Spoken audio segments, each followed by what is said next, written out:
Rumah sakit selalu identik dengan kesembuhan, tempat di mana harapan dan keajaiban sering terjadi.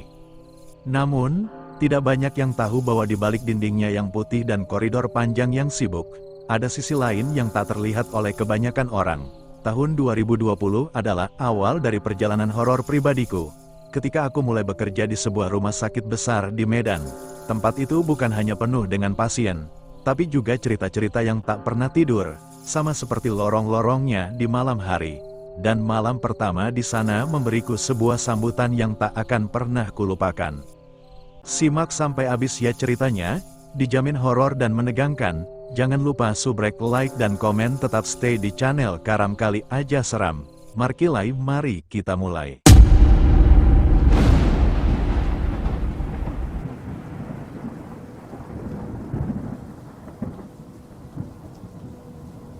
Lorong Rumah Sakit Angker.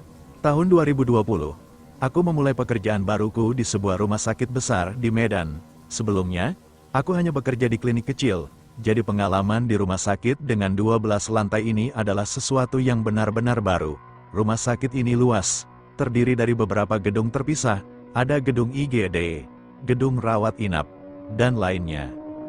Dari awal aku melangkah masuk, hawa di rumah sakit ini sudah terasa beda. Rasanya, ada sesuatu yang tidak bisa dijelaskan, seperti ada yang memperhatikan setiap gerak-gerikku. Hari pertama kerja, aku mendapat shift pagi, mulai pukul 6. Saat itu, aku ditugaskan di ruang PK, ruang bidan.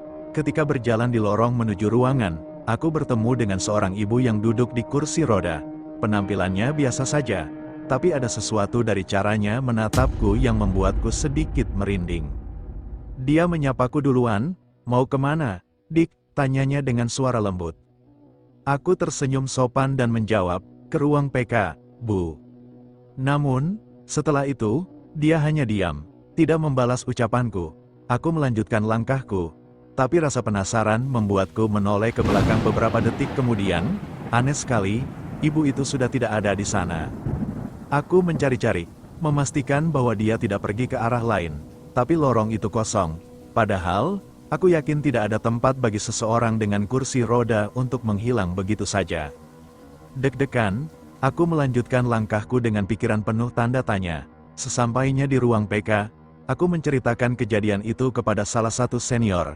Wajahnya langsung berubah serius. "Kamu tadi ketemu di lorong arah ke sini?" tanyanya memastikan. "Iya, Bu, di sana," jawabku sambil menunjuk ke arah lorong. Senior itu menarik napas panjang, lalu berkata pelan, "Ibu itu mungkin yang sering terlihat di sini. Dia sudah lama meninggal, tapi katanya masih suka muncul di lorong-lorong rumah sakit ini." Darahku seperti berhenti mengalir. Hari pertama kerja, aku sudah mendapat sambutan dari penghuni lama rumah sakit ini. Sejak itu, aku tak pernah melihat ibu itu lagi, tapi setiap kali melewati lorong yang sama, bulu kudukku selalu berdiri. Entah apa yang sebenarnya ingin disampaikan oleh ibu itu, tapi aku tak akan pernah lupa tatapan matanya yang seolah menyimpan cerita lain. Setelah kejadian itu, aku mencoba untuk melupakan dan menganggapnya hanya sebagai perasaan paranoid saja. Namun, semakin lama aku bekerja di rumah sakit itu, semakin banyak kejadian aneh yang aku alami. Beberapa minggu setelah pertemuan dengan ibu di kursi roda, aku mendapat giliran shift malam untuk pertama kalinya. Shift malam di rumah sakit ini memang terkenal menyeramkan, apalagi di lantai-lantai yang jarang digunakan. Saat itu, aku ditugaskan membantu di salah satu gedung rawat inap yang berada di bagian belakang. Gedung ini terkenal sepi karena pasiennya tidak terlalu banyak, hanya beberapa kamar yang terisi.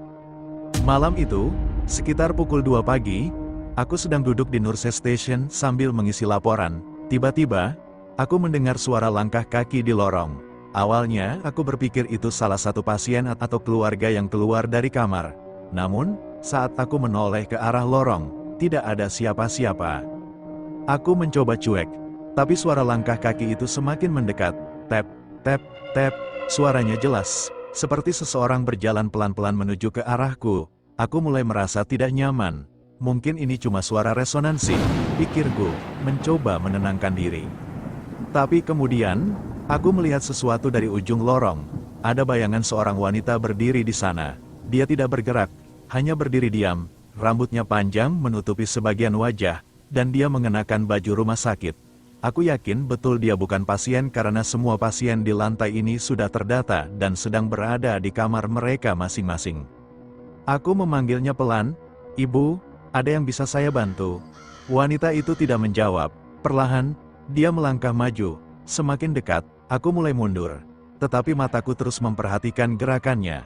Ketika jaraknya hanya sekitar 10 meter dariku, wajahnya mulai terlihat lebih jelas, yang membuatku hampir pingsan. Wajahnya pucat dengan mata yang kosong, seperti tanpa bola mata. Aku segera membalikkan badan dan lari ke ruang bidan. Untungnya, di sana ada rekanku yang sedang duduk. Dengan napas tersengal-sengal, aku menceritakan apa yang baru saja kulihat. Rekanku hanya diam sejenak, lalu berkata, "Itu bukan yang pertama kali. Di lantai ini memang sering ada laporan tentang wanita itu." Malam itu menjadi malam terpanjang dalam hidupku. Aku tidak berani kembali ke lorong itu sampai shift selesai. Keesokan paginya, aku bertanya kepada seorang senior tentang wanita itu. Dia hanya berkata, dia mungkin salah satu pasien lama yang meninggal di sini. Katanya, dia memang suka mengunjungi orang yang baru bekerja. Sejak kejadian itu, aku mulai paham kenapa banyak orang bilang rumah sakit tidak pernah benar-benar tidur. Di balik kesibukannya, ada cerita-cerita yang membuat bulu kuduk berdiri, seperti pengingat bahwa mereka yang tak terlihat juga masih ada di sekitar kita. Setelah kejadian itu, aku mulai lebih hati-hati saat bekerja, terutama di shift malam. Namun, semakin lama aku bekerja di rumah sakit itu, semakin sering kejadian aneh terjadi. Salah satu pengalaman yang paling mengerikan terjadi di lift gedung utama. Lift itu sering dipakai untuk mengantar pasien ke ruang operasi atau ke lantai-lantai lainnya. Tapi ada satu lift yang terkenal angker di rumah sakit itu, lift nomor 3. Saat itu, aku baru selesai mengantarkan dokumen dari ruang administrasi di lantai 2. Aku harus kembali ke ruang PK di lantai 5. Karena malas naik tangga, aku memutuskan untuk memakai lift. Aku menekan tombol lift, dan tak lama kemudian pintunya terbuka. Di dalamnya kosong, hanya ada aku. Ketika pintu lift mulai menutup, aku merasa ada sesuatu yang ganjil. Udara di dalam lift terasa lebih dingin dari biasanya, bahkan seperti ada hembusan angin padahal tidak ada ventilasi. Aku mencoba mengabaikannya dan menekan tombol lantai 5. Lift mulai bergerak naik. Namun, bukannya berhenti di lantai 5, lift terus naik sampai ke lantai 7. Meskipun aku tidak menekan tombol lantai itu, ketika pintu terbuka, lorong di lantai 7 terlihat gelap dan kosong. Tidak ada siapapun di sana karena lantai 7 memang sudah lama tidak digunakan. Aku merasa panik, tapi tetap mencoba menekan tombol lantai 5 lagi. Lift mulai bergerak turun. Namun, di pertengahan perjalanan, lift tiba-tiba berhenti di lantai 6. Saat pintu terbuka, aku melihat seorang anak kecil berdiri di depan lift. Wajahnya pucat, dan dia mengenakan baju pasien rumah sakit. Dia menatapku tanpa berkata apa-apa. Refleks, aku bertanya, "Dek, kamu mau kemana? Ini sudah malam, nggak boleh main-main di sini." Anak itu tidak menjawab, hanya tersenyum kecil sambil menunjuk ke arah lorong gelap di lantai 6. Aku mulai merasa ada yang tidak beres. Aku segera menekan tombol, tutup pintu. Tetapi pintu lift seperti macet, tidak mau tertutup. Anak itu tetap berdiri di sana. Tatapannya tajam seolah menusuk ke arahku. Tiba-tiba, suara kecil terdengar dari lorong, seperti bisikan, "Tolong aku." Aku tidak tahu apa yang terjadi, tapi tubuhku langsung lemas. Aku menutup mata dan berdoa dalam hati, berharap lift ini segera bergerak lagi. Setelah beberapa detik yang terasa seperti sahabat, pintu lift akhirnya tertutup dan mulai bergerak turun ke lantai 5. Ketika aku sampai di lantai 5, aku langsung keluar dan berlari ke ruang PK. Badanku gemetar, dan aku hampir tidak bisa berkata-kata. Rekanku yang melihatku panik bertanya, "Kenapa? Kamu kelihatan pucat." Aku mencoba menceritakan apa yang baru saja terjadi. Tetapi sebelum aku selesai, rekanku hanya mengangguk dengan tenang. "Oh, kamu ketemu anak kecil itu? Ya, katanya dia suka muncul di lift nomor 3. Jangan naik lift itu kalau kamu sendirian." Sejak malam itu, aku berjanji pada diriku sendiri untuk tidak pernah menggunakan lift nomor 3 lagi. Tapi entah kenapa, cerita tentang anak kecil itu terus menghantuiku. Apakah dia benar-benar anak yang pernah dirawat di rumah sakit ini, atau ada kisah lain di balik kehadirannya? Aku tidak tahu. Tapi satu hal yang pasti, rumah sakit ini menyimpan lebih banyak rahasia daripada yang bisa kulihat. Beberapa hari setelah kejadian di lift nomor 3, aku mulai lebih waspada. Namun, suasana rumah sakit tetap saja membuatku sering merinding. Ada satu lorong di gedung utama yang terkenal dengan cerita seramnya, yaitu lorong menuju ruang jenazah. Banyak staf yang menghindari melewati lorong itu, apalagi di malam hari. Suatu malam, aku harus mengantarkan dokumen ke ruang administrasi yang berada tidak jauh dari ruang jenazah. Karena shift malam, sering kekurangan staf. Aku harus pergi sendirian. Saat melewati lorong itu, suasananya begitu sunyi, lampu-lampu di lorong terasa redup, dan udara di sekitarnya dingin menusuk. Ketika aku hampir sampai di ujung lorong, tiba-tiba aku mendengar suara seperti langkah kaki di belakangku. Langkah itu terdengar jelas, perlahan tapi mendekat. Aku memberanikan diri untuk menoleh, tetapi tidak ada siapa-siapa di belakangku. Aku mempercepat langkah, berharap segera keluar dari lorong itu. Tapi semakin cepat aku berjalan, semakin jelas suara langkah kaki itu terdengar. Kali ini seperti ada lebih dari satu orang yang mengikutiku.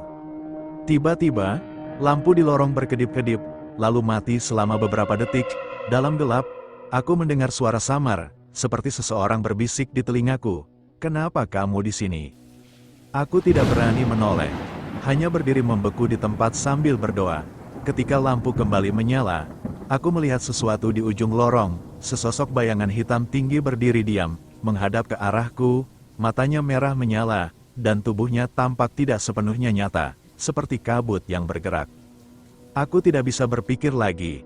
Dengan sisa keberanian, aku berlari secepat mungkin meninggalkan lorong itu. Napasku tersengal ketika akhirnya tiba di ruang administrasi. Salah satu petugas di sana melihatku pucat dan bertanya, "Kamu kenapa? Ada yang aneh di lorong lagi?" Aku hanya mengangguk tanpa berkata apa-apa. Petugas itu kemudian berkata, "Lorong itu memang ada penunggunya. Banyak yang bilang mereka adalah roh-roh yang tidak tenang. Sebaiknya lain kali kamu cari rute lain, meskipun lebih jauh." Sejak malam itu, aku berusaha untuk tidak pernah melewati lorong itu lagi, apalagi sendirian. Namun, kejadian-kejadian aneh lainnya tetap saja terus terjadi di rumah sakit itu. Sampai sekarang, aku masih sering bertanya-tanya, apa sebenarnya yang terjadi di tempat ini? Apakah mereka ingin menyampaikan sesuatu, atau mereka hanya ingin mengingatkan bahwa rumah sakit ini bukan hanya milik manusia? Beberapa bulan berlalu sejak kejadian di lorong menuju ruang jenazah, tapi rasa takut itu tidak pernah benar-benar hilang. Aku semakin sadar bahwa rumah sakit ini memang menyimpan banyak misteri, dan para penghuni lainnya seolah-olah tak ingin dilupakan. Salah satu kejadian paling mengerikan terjadi saat aku mendapat tugas di lantai 12, lantai yang jarang digunakan karena hanya diperuntukkan bagi pasien VIP. Tapi karena saat itu lantai VIP sedang renovasi, ruangan-ruangannya kosong dan gelap. Hanya ada satu kamar yang digunakan untuk menyimpan alat medis sementara. Malam itu, aku ditugaskan untuk mengambil beberapa alat dari lantai 12. Meskipun sudah sering mendengar cerita seram tentang lantai ini, aku mencoba memberanikan diri karena tidak ada pilihan lain.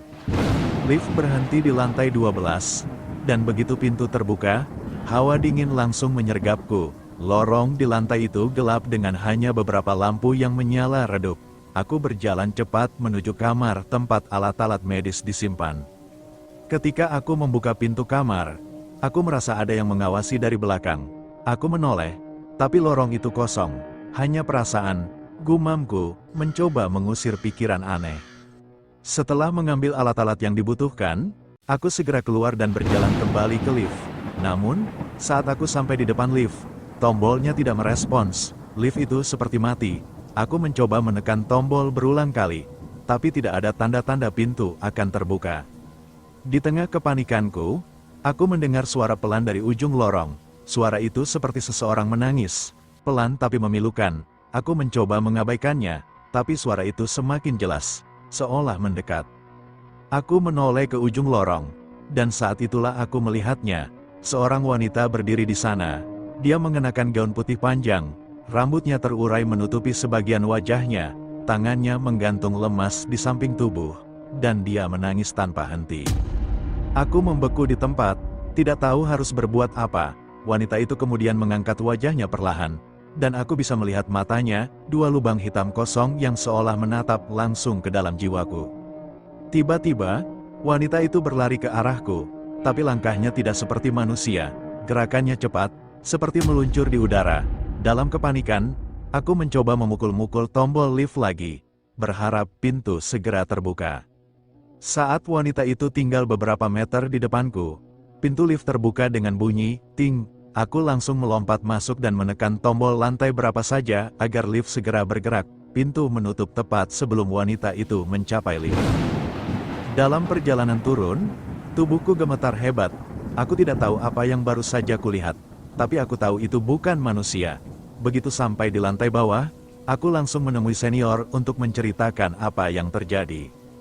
Senior itu mendengarkanku dengan serius lalu berkata, "Kamu baru saja bertemu dengan penghuni lama lantai 12. Katanya, dia seorang pasien VIP yang meninggal karena depresi berat. Sejak itu, dia sering muncul di lantai ini, terutama jika ada yang datang sendirian. Setelah malam itu, aku tidak pernah mau mengambil tugas di lantai 12 lagi, apalagi sendirian. Tapi satu hal yang selalu membuatku bertanya-tanya, kenapa wanita itu menangis? Apakah dia sedang mencari seseorang? Atau mungkin, dia hanya ingin ditemani?" Meski sudah bertahun-tahun berlalu sejak aku meninggalkan rumah sakit itu, setiap detail kejadian masih terpatri di ingatanku. Seolah-olah mereka ingin aku membawa cerita ini selamanya, sebagai saksi bisu dari keberadaan mereka. Kadang aku bertanya-tanya, apakah mereka hanya ingin mengganggu, atau sebenarnya sedang mencari pertolongan?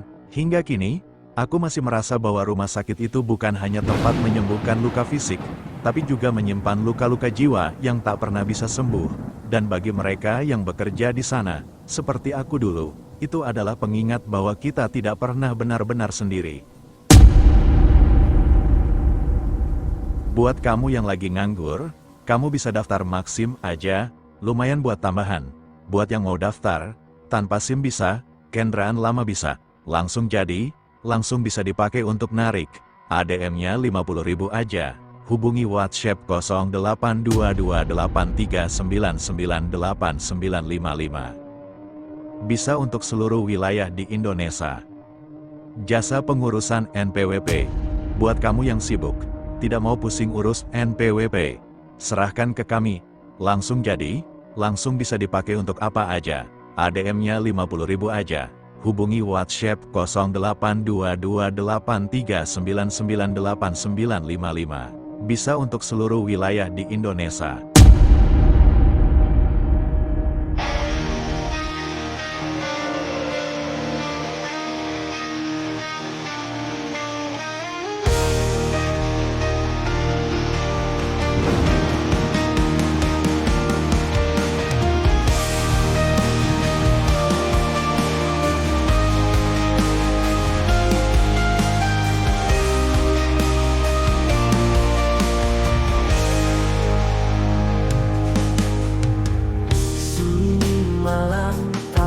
Suara angin dingin menyapa dari balik jendela kusam.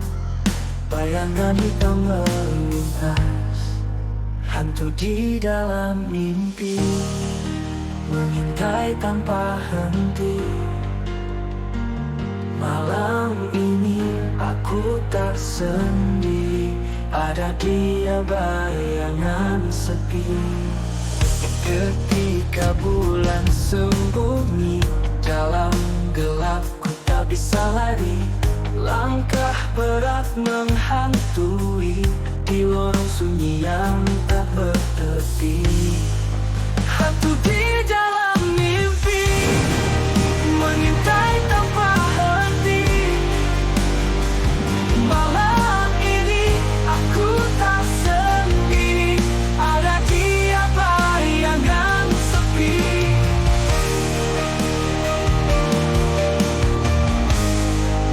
Ketika bulan sembunyi dalam gelap, ku tak bisa lari. Langkah berat menghantui di lorong sunyi yang tak bertepi. Hantu di